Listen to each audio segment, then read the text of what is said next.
Bonsoir et bienvenue sur Vox Live, votre émission de débat où nous décryptons les grands enjeux qui façonnent notre continent.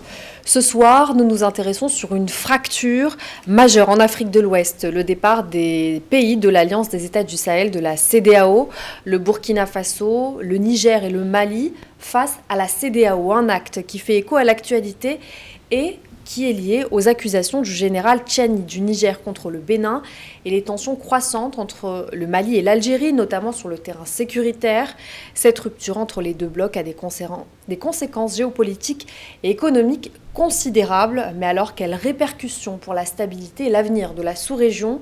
Autant de questions auxquelles nous allons tenter de répondre ce soir. Et pour cela, je suis entourée de Ibouba. Bonsoir. Bonsoir, Soukaina. Vous êtes journaliste politique, vous allez nous éclairer sur les discours des dirigeants, sur les enjeux géopolitiques liés justement à la CEDEAO et l'AES. Très bien. Et enfin, Yannick Achille-Fournier, bonsoir. Bonsoir Soukaina, bonsoir à tous les téléspectateurs. Ingénieur financier, on va représenter de nouveau votre livre. Vous êtes auteur de l'État intégral, la Deuxième République au Cameroun et l'espace économique du Golfe de Guinée. C'est publié aux éditions Afrédite. Et c'est sorti récemment ? Récemment, tout à fait, en novembre 2024. Voilà, on vous invite à aller lire le livre et on va rentrer directement dans le vif du sujet. Mais avant cela, je vous propose ce reportage signé Valère Bouguet. Il revient sur les temps forts des dernières déclarations concernant l'AES et la CEDEAO. On regarde en images. Le torchon brûle entre les pays de l'Alliance des États du Sahel et la communauté économique des États de l'Afrique de l'Ouest, la CEDEAO. Les chefs d'État de l'AES ont rendu public un communiqué pour dénoncer la décision de la CEDEAO de proroger la période rogatoire de 6 mois, tout en annonçant la mobilisation des forces armées de la Confédération. Le Collège des chefs d'État suit avec une grande attention les manœuvres de tromperie initiées par la junte française, prétextant de fermer ses bases militaires dans certains pays africains pour les remplacer par un dispositif moins visible, mais poursuivant la même velléité néocoloniale. À ces activités s'ajoutent des opérations de réorganisation et de regroupement des groupes terroristes dans le bassin du lac Tchad et dans le Sahel et dans certaines zones frontalières, à savoir Niger-Nigeria, Niger-Bénin, Niger-Burkina, Bénin-Burkina. Ceux-ci reçoivent de la part des États étrangers des appuis divers, notamment financiers, et des moyens logistiques visant à déstabiliser l'AES. Face à la gravité de ces faits, le Collège des chefs d'État de la Confédération 1 décide de mettre les forces de défense et de sécurité en état d'alerte maximale. 2.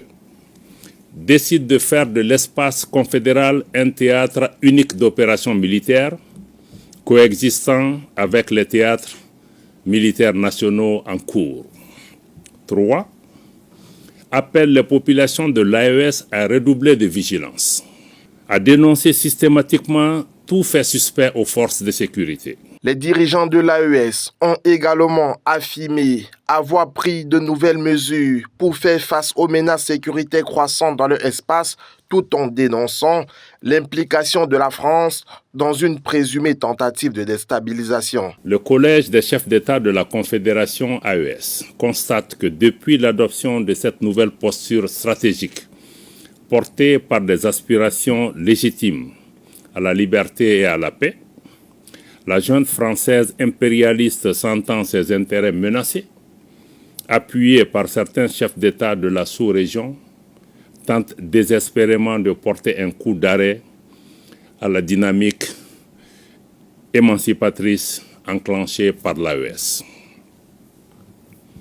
En réitérant le caractère irréversible et immédiat du retrait des pays de l'AES de la CEDEAO, le Collège des chefs d'État de l'AES considère, à juste titre, la décision de proroger pour 6 mois le retrait du Burkina, du Mali et du Niger de la CEDEAO comme étant une énième tentative qui permettrait à la junte française et à ses supplétifs de poursuivre la planification et la conduite des actions de déstabilisation contre l'AES. En lieu et place d'une gestion concertée, entre l'AES et la CEDEAO.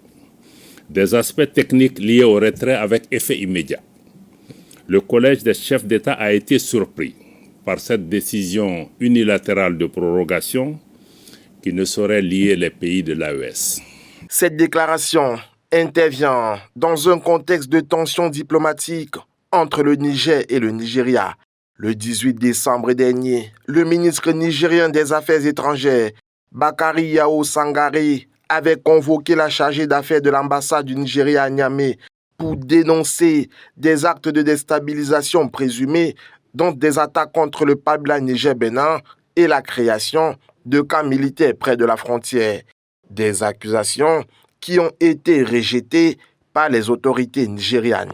Dans ce climat de tension régionale, le collège des chefs d'État de l'AES a réaffirmé son engagement à défendre la souveraineté et la dignité des peuples de la Confédération, appelant à une mobilisation générale pour préserver l'intégrité territoriale de leur État et dénonçant les pratiques néocoloniales déguisées sous des initiatives militaires.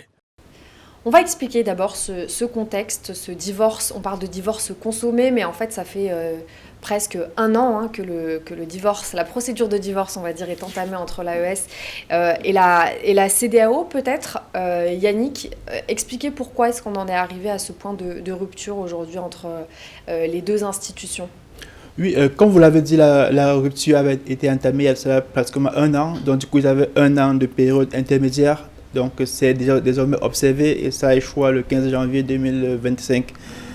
La rupture, pour faire légèrement l'historique, quelques secondes, c'est l'histoire de la guerre au Sahel, donc l'histoire de l'insécurité au Sahel, qui a dû forcer les peuples du Sahel, c'est-à-dire le Niger, le Burkina et, outre mesure, le Mali, de prendre le destin en main.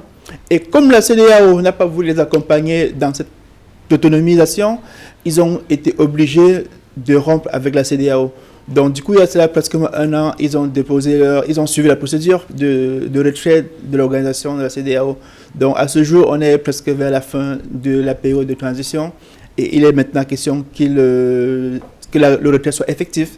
Et pour ça, l'AES a dû annoncer qu'elle ne devrait pas changer grand-chose par rapport à ses relations avec la CEDEAO en termes de flux de personnes et de flux de marchandises. Donc, ils ont dit que les personnes et marchandises pourront continuer de circuler dans l'AES comme par le passé, sauf sous réserve de quelques pays voisins qui ont encore des points d'ombre à éclairer en matière de sécurité, parce qu'il y a le Nigeria qui a été accusé par l'AES, notamment le président Tiani, d'être dans une certaine connivence avec certaines puissances étrangères, en l'occurrence la France. Il y a également le Bénin, dont la question reste sur la table et n'a pas encore été totalement clarifiée. On a eu des épisodes comme l'arrestation des ressortissants maliens au Bénin, on a eu la question de la base militaire. Donc on a pas mal de sujets qui sont sur la table et le fait qu'il n'ait pas encore été clarifié justifie davantage le retrait de l'AES de la CEDEAO. Donc aujourd'hui, c'est un peu où nous en sommes sur cette question-là. Ibouba, ce retrait, il a été acté justement il y a à peu près 3 semaines. La volonté de l'AES est de s'affranchir notamment des influences extérieures, de renforcer ses liens plus étroits avec son propre bloc, donc à savoir les 3 pays. Qu'est-ce que ça traduit? Quelle lecture on peut faire justement de cette rupture finalement actée, de ce divorce signé entre l'AES et la CEDEAO? Justement, que l'AES veut dire justement qu'ils veulent se prendre en charge. Et comme ils ne sont pas perçus par la CEDEAO comme des pays membres de cette organisation-là, qui peuvent qui peuvent plutôt travailler main dans les mains avec les membres de la CEDEAO, justement parce qu'ils sont considérés comme des pushistes, comme le dit bien. Donc c'est des termes qui sont employés par la CEDEAO et d'autres caciques internationaux d'ailleurs, qui les appellent pas en général donc par des pays autonomes. Alors, celles-ci ont voulu former leur groupe, ou sinon ont pu faire plutôt leur fusion solutions pour essayer de pouvoir pallier aux problèmes sécuritaires, aux problèmes politiques et aux problèmes internes dont ils sont tout à fait greffés. Et cela, je crois que ça peut être très bien vu par effectivement les autres membres de la société civile ou certains gens qui peuvent avoir une vision globale donc, de la situation politique qui se prévaut entre ces divorces, comme vous venez de l'étayer, entre donc, la CEDEAO et l'AES. Je crois qu'il faudra comprendre une chose, que c'est un problème qui devient de plus en plus lancinant et que l'AES veut prendre en charge donc, tout ce qu'il a à faire pour être indépendant. C'est bien sûr ce problème de de souveraineté qui revient toujours, hein, même si il n'est pas accepté par les autres comme tel ou s'il n'est pas vu par les autres comme tel, mais c'est toujours ce problème de souveraineté, ce problème de sécurité qui revient. Ils ne veulent plus travailler avec l'impérialisme, ils ne veulent plus être sous l'influence de l'impérialisme et aujourd'hui il faut acter ce divorce-là, ce que nous suivons et ce que nous sommes témoins de tout ce temps-là. On va faire un point avec l'actualité, merci Bouba. On va faire un point avec l'actualité, on va parler des tensions bilatérales, des accusations mutuelles, on l'a évoqué en introduction, il y a le cas du Mali, Bamako-Alger, mais il y a également le cas du Niger et du Bénin. Finalement, le général Tiani du Niger, il a accusé le Bénin de servir des bases arrières à des groupes terroristes. Accusation rejetée par Cotonou. Est-ce que finalement, ça ne traduit pas une fracture plus profonde entre les pays de la CEDEAO et l'AES? Est-ce que ça ne va pas venir marquer encore plus je pense en fait que le Bénin a été trahi par le président français qui a avoué il y a quelques jours en France qu'il est en train de reformer sa présence militaire dans certains pays et il a en l'occurrence cité le Bénin et le Nigeria. Et c'est justement ces deux pays que le président Tiani a pointé du doigt. Donc, quelque part, le Bénin a beau nier, mais le président français a mis les cartes sur la table. Et aujourd'hui, c'est beaucoup plus compliqué pour le Bénin de continuer de nier cette manière de travailler un peu plus shadow, un peu plus dans l'ombre avec la France. Donc, je crois que sur ce point, avec la confirmation du président français, ça devient beaucoup plus évident que c'est l'AES qui a raison de craindre ces pays-là.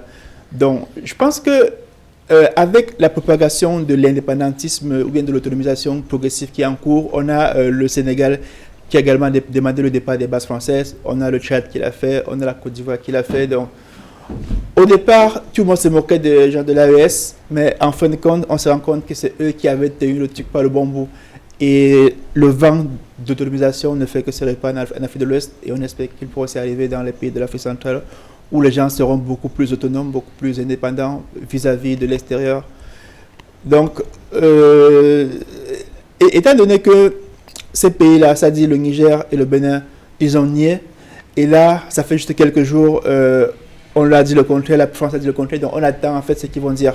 Parce que ce qu'il faut dire, c'est que déjà au niveau du Nigeria, il y a les communautés transfrontalières qui sont levées pour dire non au gouvernement nigérian par rapport à ces projets-là.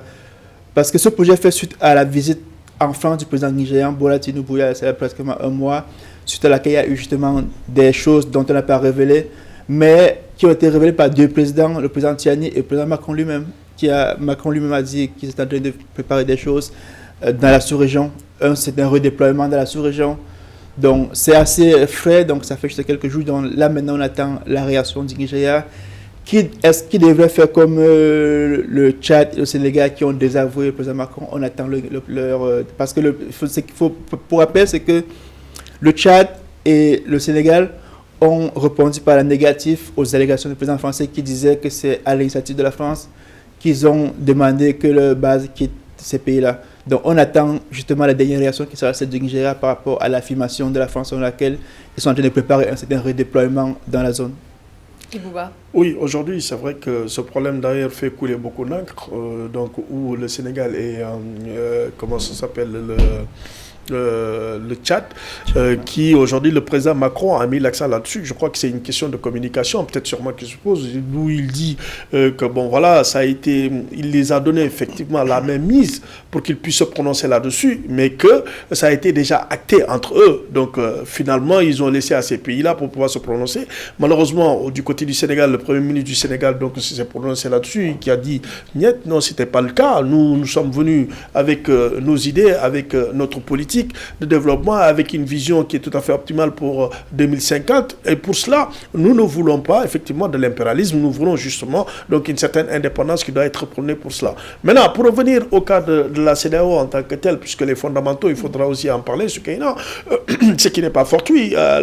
Les fondamentaux de la CEDEAO même en tant que tel, aujourd'hui, pourquoi ces 16 membres ont pu constituer donc cette institution-là, ce qui n'a pas été fortuit. Mais est-ce que ça a été respecté? Non, pas du tout. Nous avons vu qu'il y a toujours eu des failles, de la façon qui revient toujours. Quand c'est l'Afrique qui se réunit, quand c'est l'Afrique qui veut parler d'une seule voix, ce qui est tout à fait impossible. Il y a toujours donc des faillances qui viennent de gauche ou de par la droite. Je crois que aujourd'hui, au moment où je vous parle, ce qui revient encore, c'est cette jeunesse-là qui prend la chose au bras le corps, sur les réseaux sociaux, qui essaie d'informer et qui prend effectivement donc cet acte de communication comme arme pour pouvoir quand même interpeller plus d'un sur le continent, à savoir qu'aujourd'hui l'unité est forcément établie. Il faudra que les Africains puissent se réunir, puissent s'unir et parler d'une seule voix. Pour revenir sur les tensions qui animent plutôt le Niger et le Bénin, je voulais vous poser la question, messieurs, sur comment est-ce qu'on peut percevoir justement cette accusation? Est-ce que c'est une tentative pour le Niger d'attirer l'attention finalement, de détourner plutôt l'attention de ses propres défis internes, ou finalement est-ce que c'est une réelle crise bilatérale? Vous évoquez le rôle de la France. Ibouba, vous vouliez réagir? Oui, non, mais bien sûr. Vous savez, les services secrets et les services d'information donc, du Niger sont très compétents. Ils sont imbibés de valeurs sûres.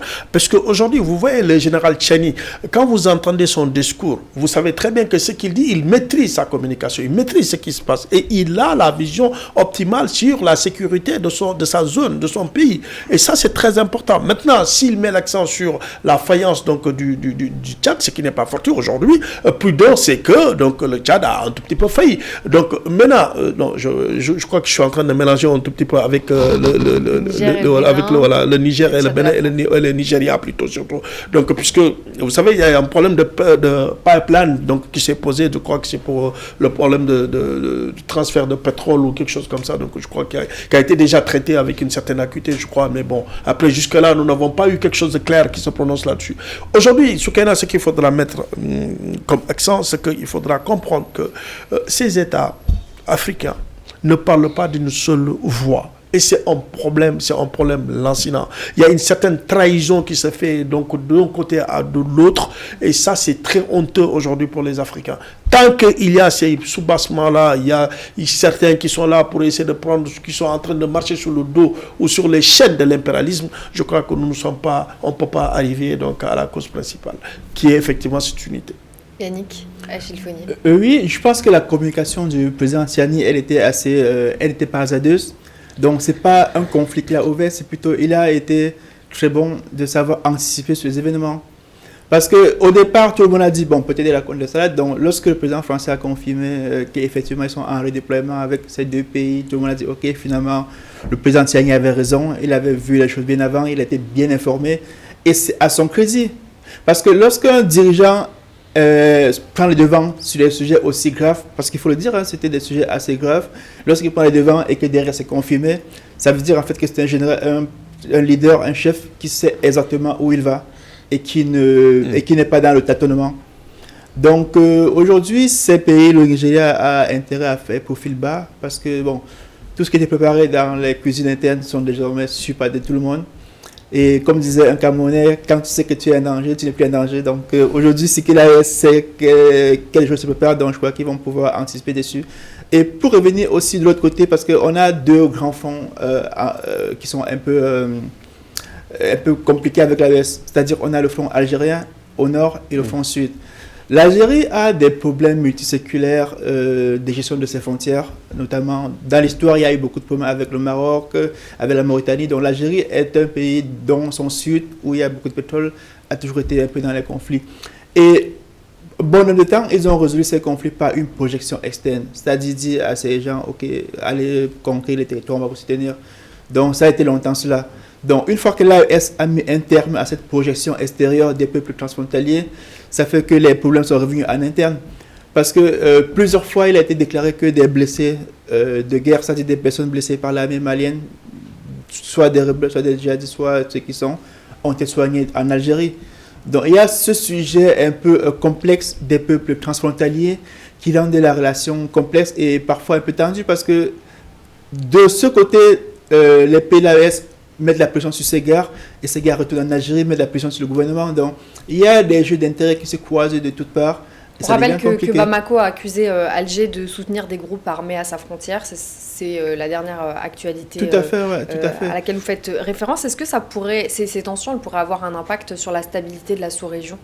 Je dirais non. Pourquoi ? Parce que je pense qu'ils sont assez matures pour pouvoir trouver des solutions sur ces sujets-là. Ce sont des sujets qui sont vieux comme le monde. Parce que la zone sahélienne a été faite de deux types de peuples. Les peuples sédentaires et des peuples, je peux dire, des migrants en quelque sorte. Des nomades, justement. Donc, ce qui fait que, une fois que les frontières ont été stabilisées, beaucoup de gens sont retrouvés parfois dans deux pays différents, les mêmes peuples qui sont retrouvés dans deux pays différents et qui n'ont pas choisi. Donc, on a cette question de frontières hasardeuses qui a été faite à Berlin, à la conférence de Berlin, qui n'ont pas tenu compte des réalités sur le terrain. Donc, tant qu'il y aura ces peuples transfrontaliers, il y aura toujours ces questions-là de qui fait quoi. On a ces questions non seulement entre l'Algérie et le Mali, mais on l'a aussi au sud. On l'a au Congo, on l'a pas mal dans pas mal de pays, ces différents liés aux questions transfrontalières. Finalement, l'AES se targue, et c'était une des volontés justement de l'Alliance des États du Sahel, c'est vraiment de gérer sa politique sécuritaire par elle-même et d'éradiquer à son niveau le terrorisme. Là, on a le sentiment finalement qu'on pointe du doigt un petit peu des pays extérieurs, l'Algérie, on pointe le Bénin par exemple. Est-ce que finalement, elle ne se contredit pas un petit peu dans sa volonté initiale ? Non, en fait, il y a toujours ce qu'on appelle les effets de bord. C'est-à-dire, quand vous voulez faire des omelettes, vous êtes obligé de jeter les coquilles. Donc, vous ne pouvez pas faire à la fois l'omelette et manger les coquilles. Donc, lorsque vous voulez faire un projet, il y aura toujours des effets de bord, des petits désagréments qui vont, les effets secondaires dans le projet. Donc, aujourd'hui, le projet principal, c'est l'autonomisation, c'est l'indépendance de ces pays, c'est la prospérité économique. Mais forcément, il y aura des petits effets de bord avec les pays voisins. Mais je pense qu'ils sont assez matures pour pouvoir finalement s'asseoir et créer les conditions de bon voisinage. Parce que ce n'est pas juste là-bas. Ici en Europe, on a eu un contentieux qui était long entre la France et l'Allemagne au sujet de l'Alsace et la Lorraine. Donc pour finir, ils ont trouvé un terrain d'entente. Je pense que ceux-là feront pareil entre le Mali et l'Algérie. Je crois que c'est plus complexe que ça. Puisque, comme vous le savez très bien, je ne sais pas si vous vous rappelez de la thèse du président Goïta, du président de la transition du Mali, qui évoquait un tout petit peu lorsqu'il était sur le terrain, et lorsqu'il venait donc entre la frontière du Mali et de l'Algérie, lorsqu'ils étaient là et quand ils étaient avec leurs troupes, donc les troupes maliennes qui essayaient de s'investir pour essayer de voir un tout petit peu ce qui se passait dans cette zone-là. Malheureusement, ils étaient sous la couverture donc, du socle français qui leur interdisait plutôt de passer à certaines étapes. D'où donc cela lui a animé pour essayer donc de se rebeller et d'être dans la position là où il est aujourd'hui, jusqu'à prendre le pouvoir au Mali. Il ne faut pas oublier cette thèse-là. Ça veut dire justement qu'il y avait toujours anguille sous roche. Est-ce que ça anguille sous roche ne peut pas revenir aujourd'hui si nous voyons que entre l'Algérie et comment ça s'appelle et le Mali, ça ne va pas très bien, et nous savons très bien que l'Algérie a une partenance effectivement avec la France aussi. Est-ce qu'on ne peut pas imaginer que quelque part il peut y avoir peut-être sûrement un soutien donc de celle-ci ça peut affecter la coopération militaire entre l'Algérie et les États de l'AES? Oui, absolument. De toute façon, vous savez, les États de l'AES aujourd'hui, ils sont très méfiants, en fait, en quelque sorte. Ils essaient de prendre les choses, ils prônent toujours la souveraineté. Ils sont sûrs que d'eux-mêmes, ils sont sûrs que de leur production, ils sont sûrs que de leurs faits. Et je crois que c'est tout à fait normal, parce que la position dont ils occupent aujourd'hui, s'ils n'ont pas des renseignements qu'il faut, et avec effectivement donc le groupe Wagner qui sonne là-bas, qui essaie effectivement de leur apporter une force motrice. Donc je crois que c'est grâce à ces genres de groupes-là, aujourd'hui, qu'ils essaient d'ouvrier et essayer d'assurer l'assurance, essayer d'assurer plutôt la sécurité des frontières. Et cela, il faudra effectivement le noter. Sinon, ça sera, figurez penser ça en lendemain meilleur. Nous attendons, vous avez dit tout à l'heure qu'ils sont matures aujourd'hui, mais cette maturité-là, on peut aussi ne pas y croire, hein, franchement, hein, tout peut venir si nous savons qu'aujourd'hui la tension elle est vraiment montée entre l'Algérie et le Mali. Tout peut venir, mais ce n'est dans l'intérêt ni du Niger, oui, absolument, ni du Mali, oui, ni de l'Algérie. L'Algérie n'est pas non plus dans une situation très confortable parce que de l'autre côté, elle est en contentieux avec le Maroc, de l'autre côté plus au nord. Donc, l'Algérie est un peu en foi avec plein de pays, dont les pays surtout voisins. C'est pas le plein temps avec la Tunisie. Donc, aujourd'hui, l'Algérie gagnerait aussi à essayer de créer les conditions d'une bonne collaboration avec les pays du Sud. Il ne devrait pas... Comment? En fait, je prends un exemple. Le Maroc s'est décidé, il y a quelques années, d'avoir une diplomatie économique avec les pays du Sud. Elle a déployé ses banques dans tous les pays d'Afrique subsaharienne. Elle a déployé ses entreprises de technologie dans tous ces pays subsahariens. Donc, ils se sont bâtis leur projection dans une orientation beaucoup plus économique que politique. Je pense que l'Algérie a les moyens de faire pareil. L'Algérie, c'est une puissance, je peux dire, dormante, parce que l'Algérie a une grosse diaspora très éduquée dans tous les domaines. Donc, il n'est pas... en fait, c'est un peu déplorable que l'Algérie se trouve dans cette situation-là. C'est un pays qui doit accepter son leadership dans la zone. Et leadership, ça veut dire qu'ils doivent plutôt trouver des points plutôt conciliants avec les voisins et non vouloir être dans une approche un peu impériale. Donc aujourd'hui, je pense que le président algérien doit inviter le président Assimi Goïta. Ils doivent essayer de trouver un arrangement sur cette question transfrontalière avec les peuples, les anciens nomades qui essaient de jongler en fait entre les deux frontières. Pourquoi? Parce que c'est une zone de prébende. Il y a de l'or, il y a tout. Donc l'économie de prébende doit être maîtrisée par ces États-là. Et je pense que c'est ce que le Mali essaie de faire. Ils essaient de tuer les nœuds de prébende. C'est pour ça que lorsqu'ils avaient fait partir l'ONU, ils avaient fait partir, en fait, je ne sais plus comment on appelle ça, l'ONU au Mali, il y avait un nom, la MINUSMA, oui. Ils avaient dit qu'ils étaient les courroies d'un certain type de commerce de prébende. Parce que c'est à travers eux que les marchandises sortaient et permettaient aux rebelles de se financer, d'acheter des armes. Même jusqu'à ce jour, ce commerce a été réduit à sa simple expression au Mali. C'est pour ça que les groupes rebelles sont affaiblis. Mais il faudrait que du côté de l'Algérie qu'ils fassent pareil, qu'ils essayent de priver ces groupes rebelles des ressources financières qui leur permettent de tenir tête. Parce que sinon, l'Algérie ne peut pas vivre en autarcie, parce que tu ne peux pas avoir des problèmes avec les pays du nord, du sud, de l'est et à l'ouest. À un moment donné, il faut pas vivre. Ils ne peuvent pas être un grand pays en étant isolés et en étant en foi avec tout le monde. Avec le Maroc, c'est carrément l'eau et le feu, donc parce qu'ils sont tellement opposés avec le Maroc, parce qu'il y a aussi l'histoire du Sahara occidental qui les divise. Si en plus ils doivent ajouter le front mauritanien, ajouter le front malien, ajouter tout ça, je pense qu'à la fin ça fait beaucoup et ils devraient essayer de revoir leur stratégie et l'orienter beaucoup plus vers une stratégie commune de Commonwealth, c'est-à-dire de prospérité commune avec les pays de l'AES. Oui, l'histoire du pipeline aussi qui est arrivée. Je ne sais pas si vous vous rappelez un petit peu de cette histoire du pipeline entre l'Algérie et le Mali. Exactement, d'où le robinet a été coupé, où effectivement donc, le Mali a pu s'en saisir donc, de cet acte barbare qui était là. En fait, c'est des actes de banditisme que le Mali a pu souligner. Je crois que c'est des choses qui sont là, qu'il faudra évoquer, même si on ne peut pas l'évoquer d'une façon directe, mais peut-être d'une façon indirecte, qui pose effectivement cette question de suspicion vers l'autre, donc de méfiance surtout. Je crois que c'est ce problème-là aujourd'hui qu'il faudra traiter, parce que les rebelles qui viennent attaquer le Mali, donc ils trouvent le refuge et le repli en général donc dans certaines zones algériennes. Donc voilà, c'est un problème qui est là, c'est un problème là, sinon qui doit être traité avec une certaine acuité, même si nous savons que voilà, ça fait main basse, mais il faudra évoquer ces sujets-là et trouver une solution. Est-ce que l'Algérie, comme le Mali, sont prêts à mettre fin à cette situation-là? J'en suis persuadé que s'ils sont prêts à mettre fin, s'il n'y a pas d'autres mains occultes, c'est-à-dire d'autres forces qui sont derrière, je crois que le problème, on peut le régler.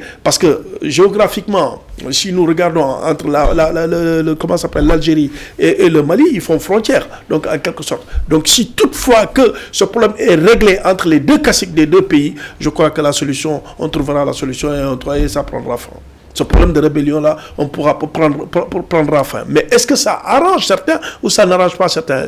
Certains, c'est qui? C'est surtout l'impérialisme, et qui veulent toujours avoir la même mise sur les deux doctrines. Maintenant, qu'est-ce qu'il faudra faire? Est-ce qu'aujourd'hui, au jour d'aujourd'hui que nous vivons, est-ce qu'il faudra régler le problème, ou bien il faudra voir la situation, laisser le Mali se défendre, comme il le fait avec certains groupes comme le groupe Wagner, pour essayer de protéger sa population?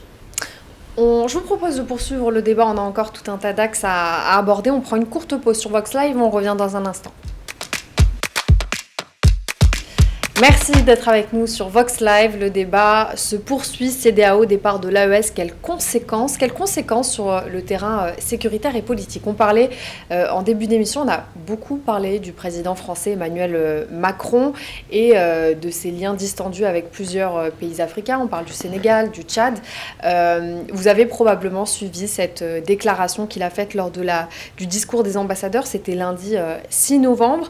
Il a estimé que il a dénoncé l'ingratitude de certains dirigeants africains. Je reprends ses propos, certains pays africains ont oublié de dire merci à la France pour son aide dans sa lutte contre le terrorisme. Quand on voit ce type de déclaration, est-ce que ça profite à l'AES? Est-ce que, vous le disiez au début, on a l'impression qu'au début c'était 3 pays indépendants et finalement il y a une tache d'huile qui est en train de se faire sur le continent. Qu'est-ce que ce type de déclaration peut changer? En fait, je pense que peut-être c'était un lapsus. Il devrait dire qu'il y a des présidents qui sont là grâce à la France et non ces États-là. Parce que les États en Afrique sont... En tout cas, le Sénégal et le Tchad sont montés au créneau, évidemment. Ils ont dit que non, c'était pas d'un commun accord qu'ils ont dénoncé par rapport à leurs propres intérêts. Parce que là, ils tentent de rattraper un coup et de rattraper le coup, quoi, de dire, ok, même s'il y a eu divorce, c'est parce qu'il a accepté. Donc, le maître ne veut pas accepter que non, l'esclave s'est affranchi, dit non, c'est moi qui lui ai donné la liberté. C'est un débat qui est vieux parce qu'il y a beaucoup d'esclavagistes. Et comme Schulcher, c'était un esclavagiste dans les îles françaises, qui disait que c'est lui qui a donné la liberté aux esclaves. Donc, l'esclave s'est affranchi, le maître ne voulant pas accepter que, ok, il s'est affranchi, dit non, c'est moi qui lui ai donné sa liberté. Donc, on est un peu dans cette situation-là. Mais au moins là où il veut, c'est que plusieurs dirigeants devraient dire merci à la France parce que c'est grâce à la France qu'ils sont là. Donc, est-ce que ça pourrait pousser des pays qui sont dans l'AES, qui sont dans la CEDEAO, excusez-moi, à se tourner vers l'AES pour justement acter cette rupture avec la politique française? Oui, absolument. Donc, je crois que c'est influençable et ça contamine plus d'un. D'ailleurs, est-ce qu'aujourd'hui, si nous examinons un tout petit peu, on sait qu'il y a plusieurs pays aujourd'hui, si réellement ça allait de leur volonté personnelle, ils allaient se ranger du côté de l'AES. Et ça ne va pas tarder, à mon avis. Vous savez, c'est une question d'ordre mondial qui a changé ce qu'elle a. Ça, il faudra le dire. Aujourd'hui, nous oublions une chose. Nous voyons que certaines puissances sont en train de grimper en exponentiel et il y a un rang qui a tout à fait été boosté. Nous avons vu donc des nouvelles économies et des nouvelles forces qui sont en train d'arriver, par exemple comme l'Inde, comme la Chine, comme la Russie. Donc vous voyez, donc l'ordre mondial a changé. Et aujourd'hui, les populations sont tout à fait éveillées. Chacun veut sa souveraineté. Chacun veut vivre. Maintenant, ce problème d'impérialisme-là, les gens, ils en ont marre. Des siècles et des siècles qui sont en train de le vivre. Les peuples se sont éveillés. Maintenant, qu'est-ce qu'il faudra faire? Si vous voulez être indépendant, vous pouvez faire la même mise avec certaines forces qui peuvent vous aider, comme la Russie, comme Wagner, comme autres. Donc, c'est le cas de l'AES aujourd'hui. Donc, vous voyez, ils ont trouvé refuge et ils ont trouvé des forces qui peuvent les aider. Technologiquement et scientifiquement qui peuvent les aider. Donc du point de vue de l'information, du point de vue de tant de choses, en fait, en quelque sorte. Voilà ce qui fait la force aujourd'hui de l'AES et voilà ce qui fait aujourd'hui la force donc, de ces Africains-là. Maintenant, est-ce qu'il y aura tant d'autres qui vont essayer donc, de trouver le rang de l'AES? Sans doute, dans le futur nous le dira.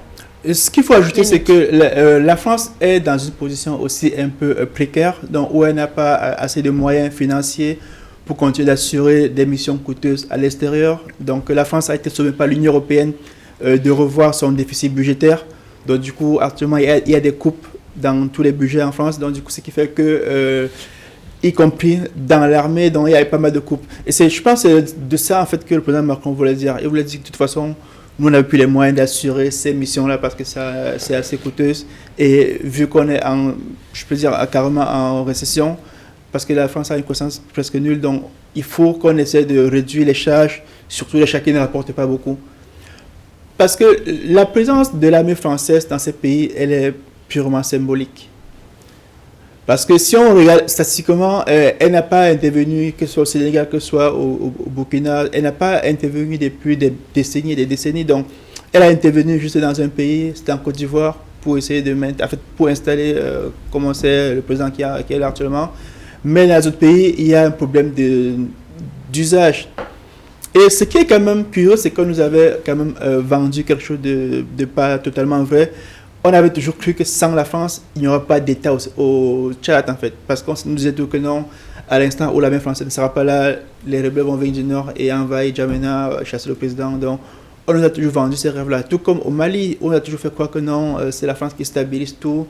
Donc, une fois qu'on se rend compte que les premières personnes dont on disait que leur budget était financé à 50% par l'extérieur et qu'ils ne pouvaient pas vivre 2 jours sans la France. Même des ministres maliens l'ont dit, une fois que le nouveau gouvernement a signé Goutaïa au pouvoir, beaucoup ont dit non, ils ne vont pas tenir 3 semaines. Donc, une fois que ces statistiques-là ces prononciations sont démenties, ça fait que beaucoup d'autres prennent conscience de leur potentiel. Parce que l'Afrique est un continent avec un grand potentiel, sauf que beaucoup moins de personnes ont vraiment conscience en ce potentiel-là. Donc, on est aujourd'hui plus en Afrique dans une forme de découverte de soi des pays africains, où ils découvrent que non, ils peuvent être autonomes, ils peuvent faire sans l'armée française, ils peuvent faire beaucoup de choses. Donc, on est vraiment dans un tournant historique en Afrique francophone. Et je ne peux que remercier le président Macron parce qu'au moins c'est sous son règne que cela s'est passé. Et il a été plutôt un bon président pour les Africains. Parce qu'au moins, sous lui, on a eu pas mal de changements géopolitiques. Et c'est intéressant. Ibouba, Pour le changement géopolitique, je crois que c'était forcé, en fait, en quelque sorte, parce que les Africains, aujourd'hui, comme on le dit, c'est l'éveil des jours pour ce continent-là. La jeunesse, l'Afrique contient la meilleure frange de la jeunesse du monde.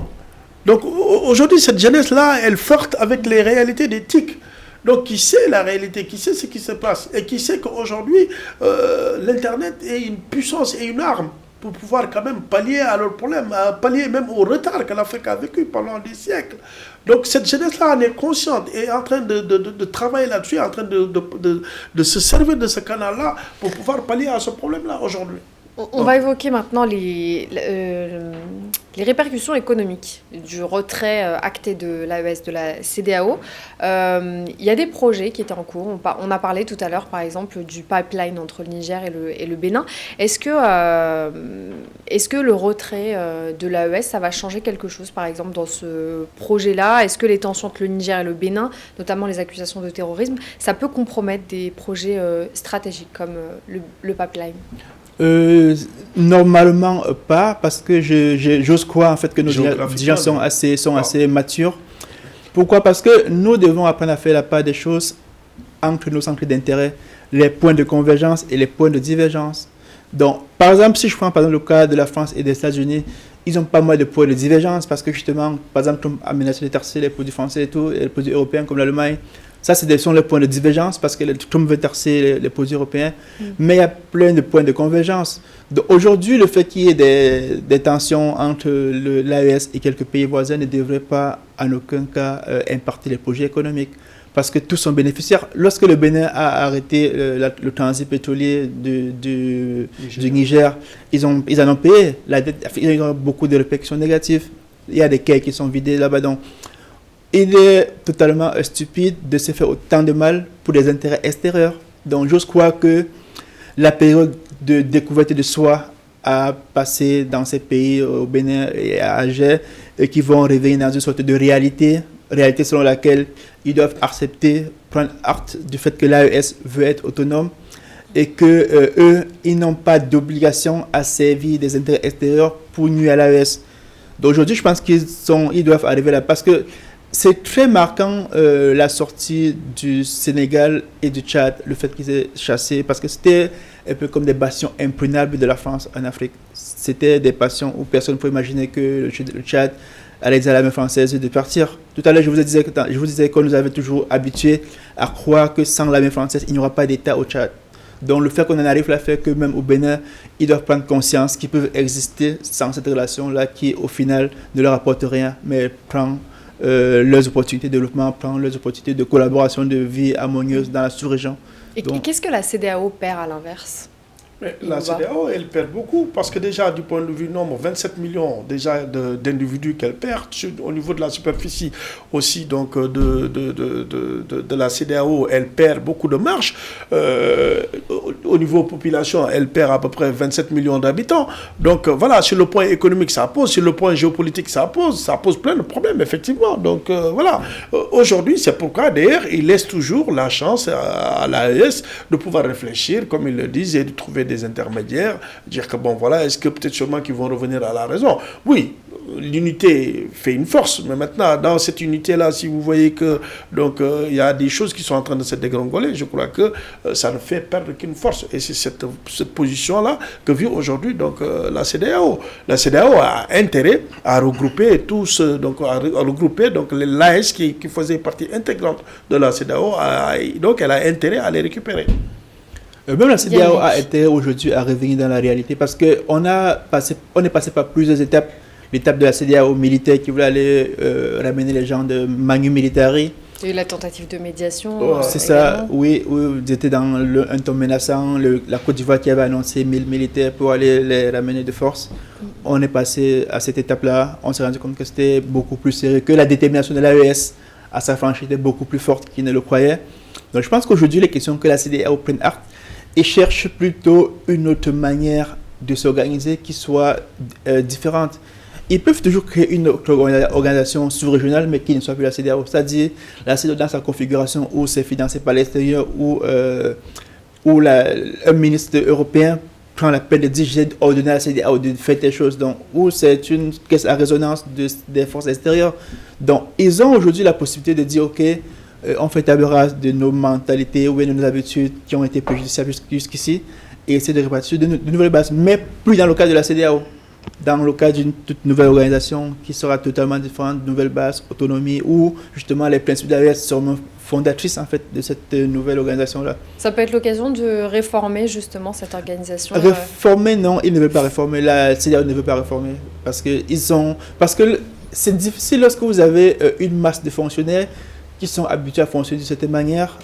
Et du jour au lendemain, même lorsqu'on dit réforme, ils vont essayer de noyer, peut-être de mettre dans les papiers, mais ne jamais l'appliquer. Donc, réforme, je ne crois pas aux réformes parce que personne ne le croit. Eux-mêmes, ils ne sont pas convaincus. Mais une nouvelle institution, oui, elle peut naître, vraiment naître de nouveau, sur une nouvelle base, avec un nouveau personnel, avec un esprit nouveau, de nouvelles projections. Ça, c'est possible. Je crois que c'est ce qu'il faut d'ailleurs, puisque là, l'AES a dit niet. Donc, ce qu'ils ont dit, donc je crois que c'est assez clair. Ils ne vont jamais revenir donc, à leur décision. Ils ne veulent plus revenir donc, dans ce courant donc, de la CEDEAO. Maintenant, la CEDEAO a beaucoup à perdre, puisque vous avez parlé effectivement donc, des fonctionnaires de la CEDEAO qui travaillent dans ces zones-là. Il faudra effectivement les rapatrier, les placer où? Donc, économiquement, ça pose problème. Donc, les réformes, oui, la CEDEAO n'acceptera pas de faire des réformes, mais les Africains en tant que tels, certaines élites doivent aujourd'hui quand même accoucher tout en essayant de trouver une solution palliable, celle de créer une nouvelle institution, par exemple parallèle à la CEDEAO, peut-être seulement qui pourra regrouper tous ces gens-là et pour constituer une force motrice. De toute façon, sans cette force-là, on ne peut pas y aller tout seul. L'AES en 3 ne peut pas aller seul. Donc la CEDEAO telle qu'elle est aujourd'hui, donc il y a beaucoup de failles avec des institutions qu'elle regroupe. Donc maintenant, qu'est-ce qu'il faudra faire? On est tous des Africains. Si on veut voir l'avenir de ce continent-là, comme le dit que donc l'avenir du monde même est posé sur l'Afrique qui est le berceau de l'humanité, je crois qu'il est temps de parler d'une seule voix. Pour trouver cette solution-là, c'est un problème, et un problème fondamental. Est-ce que ce scénario, il était envisageable dès le début, cette volonté de création de l'Alliance des États du Sahel, le fait de faire de ces trois États un même bloc, et finalement, un an plus tard, d'aller au bout et d'acter cette rupture avec la CEDEAO? En fait, l'AES, c'est je peux dire la renaissance du projet Liptako Gouma des décennies plus tôt. C'est ce que je disais tout à l'heure, qu'il y a quelque chose qui est essentiel, c'est la profondeur historique des peuples.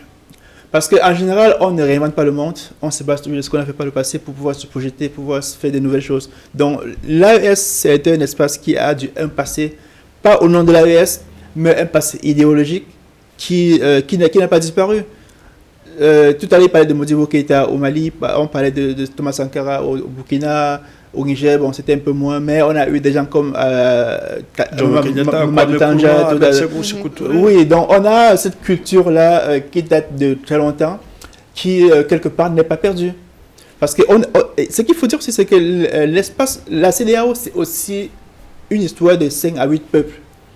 Les Peuls, peut-être je crois qu'ils les connaissent mieux que moi. En fait, en termes de peuples historiques, on a très peu de peuples. Les Malinké, les Soudinké, les Peuls, donc on a très peu de peuples qui sont dans cette zone-là. Donc, ils ont une conscience de nation beaucoup plus forte que la France ne croyait en fait. Parce que la France a toujours cru que c'est grâce à elle qu'il y a des nations. Non, les nations lui préexistent. Ils étaient avant sur plusieurs formes. On avait des empires, on avait des royaumes, on avait tout plein de choses, mais qui au final sont les numéros des États qu'on a aujourd'hui. Le Niger, c'est l'ancien empire Sokoto. Donc on peut reclasser comme ça comment les États sont constitués, mais on se rend compte qu'il y a un noyau dur dans ces États-là. Ce qui fait qu'ils ont une conscience beaucoup plus forte. Lorsque le Malien te parle de son pays, il te parle sur une échelle de 1000 ans. Il vous dit, on a eu, par exemple, l'ONU, l'achat des droits de l'homme sont issus du Mali. Donc on a des peuples assez profonds et qui, je pense, ont plutôt raison dans le moyen et long terme. La preuve, c'est qu'on a plusieurs pays qui les ont rejoints sur ce côté d'autonomie. Donc, je pense que cette tendance-là va continuer et qu'on aura de bonnes nouvelles dans les prochains mois en termes de collaboration et aussi de résolution des petits différends qu'on a encore. Par contre, c'est à la France, justement, d'essayer de rattraper le train et non de gonfler le torse, quoi. Quel est l'avenir de l'AES ?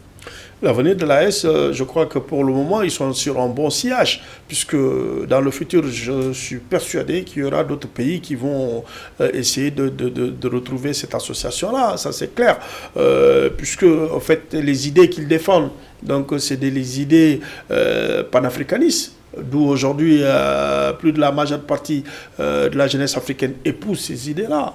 Donc, même des caciques africains aussi, même s'ils sont sous la même mise de l'impérialisme, même si aujourd'hui on sait aussi qu'il y a le fardeau économique qui aussi pose, c'est un problème, c'est un facteur qui est très important. Ils ne peuvent pas d'un seul coup aller rejoindre l'AES, même s'ils savent que l'AES est la solution donc, pour pouvoir pallier au problème des Africains aujourd'hui. Même si elle n'est pas la solution type, mais elle peut apporter, donc elle peut tracer cette voie-là au développement de l'Afrique. Je crois que tout le monde en est conscient. Maintenant, qu'est-ce qu'il faut faire pour essayer? Est-ce que l'AES aura un avenir fin? Et en se coupant des partenaires, parce qu'on l'a évoqué dans d'autres émissions, l'AES a aussi fait le choix, en se regroupant en bloc, de se détourner un petit peu des partenaires extérieurs. Yannick Achille-Fournier, comment survivre finalement? Quel avenir aussi économique pour l'AES? Non, ils ont des partenaires, des partenaires sûrs. Des investisseurs, quand je parle de... Oui, comme la Russie. Investisseurs financiers. La Russie... Oui, non, mais ils traitent de leur façon. Aujourd'hui, vous savez très bien, vous regardez les projets du président burkinabé. Vous voyez très bien qu'il est en train de transcender ce qui fait passer tout ce qu'il est en train de tracer aujourd'hui. Comment il parvient à réaliser donc ces réalisations-là faramineuses qui sont au Burkina Faso. On le voit, des immeubles qu'on construit. Donc, on voit le Mali qui a pu quand même sécuriser tout, qui parle même de ce pipeline-là entre l'Algérie et le Mali qui a été coupé. D'où aujourd'hui on dit que l'Algérie n'a pas cette force motrice qu'elle avait comme producteur de gaz. D'où aujourd'hui la France même est sélectée pour cela. Donc voilà, l'AES, je crois qu'ils ont leur créneau, ils sont bien réfléchis et j'en suis persuadé qu'ils ont un créneau où ils font passer leurs choses pour pouvoir quand même tracer et avoir un fondement économique. Oui, en fait, je pense que ça a toujours été quelque chose de beaucoup plus théorique que réel parce qu'il y a des forces extérieures qui ont réussi à s'imposer comme des conditions sine qua non, c'est-à-dire comme des gens sans qui on ne peut rien faire. Et c'est au fur et à mesure en fait que les gens avant qui se rendent compte que tiens, on peut faire telle chose en la France, on peut faire telle chose dans tel pays. Donc ils sont plutôt dans une dynamique de dire ok, on s'autonomise au maximum, on noue de nouveaux partenariats avec des partenaires stratégiques. On est à côté de la Turquie, la Chine, on a plein de pays qui reviennent sur la table, qui veulent avoir de la place. Donc on a l'Italie, même dans l'Union européenne, on a, je peux revenir juste un peu, il y a la question de l'uranium avec le Niger. Les liens sont très mauvais avec la France, mais très bons avec l'Union européenne. qui est passé par-dessus la France pour dire, ok, bon, vous avez le problème avec la France, mais nous, on n'a pas de problème, donc on continue de travailler. Donc, on a tout ce démarquage-là qui se passe, et au final, on se rend compte que celui qui ne prend pas le mouvement sera un peu laissé de côté. Et il y a aussi une question très importante, c'est les peuples. Parce qu'aujourd'hui, si même la Côte d'Ivoire est dans cette situation, c'est aussi la poussée des populations qui ne veulent plus d'un certain tutorat.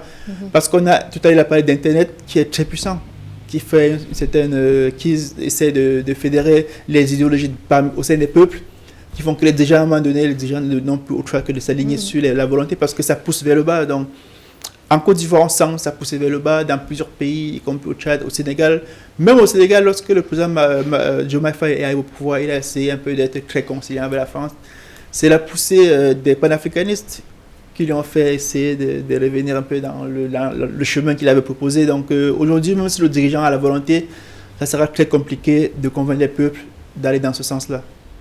Et Bouba, je vous laisse le mot de la fin avant de conclure. Oui, absolument. Oui, il a parlé tout simplement du président Diomaye Faye. Je crois que le président Faye ils ont, comment ça s'appelle, il a son canal en fait de développement, en fait, en quelque sorte. Il a sa vision optimale, il a sa vision par rapport à l'impérialisme, il a sa vision donc géopolitique. Nous savons que c'est une situation que c'est une réalité qui est là. Nous flirtons avec, les peuples africains flirtent avec ça. Maintenant, il faut trouver un consensus, forcément. Donc, avec tous ces pays africains là, l'AES et tout ce qui va avec, pour essayer de trouver le maître mot qui est effectivement la souveraineté. Et c'est ce que voudraient les Africains et le peuple africain.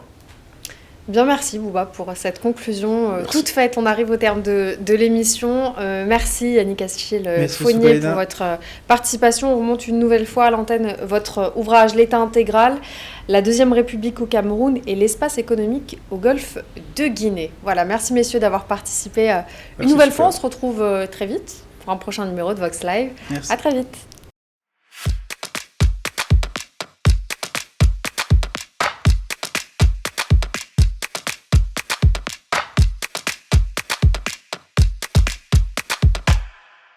Vox Africa.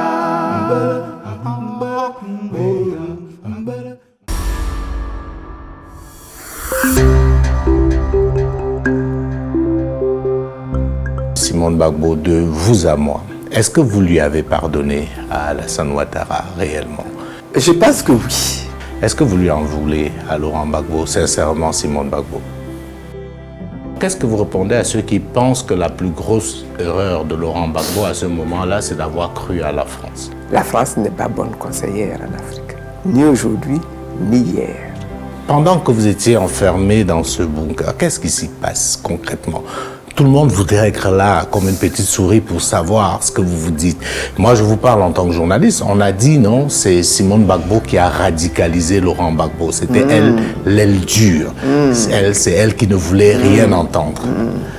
Qu'est-ce que vous dites aux Africains aujourd'hui par rapport à cet épisode? Qu'est-ce qui s'est réellement passé?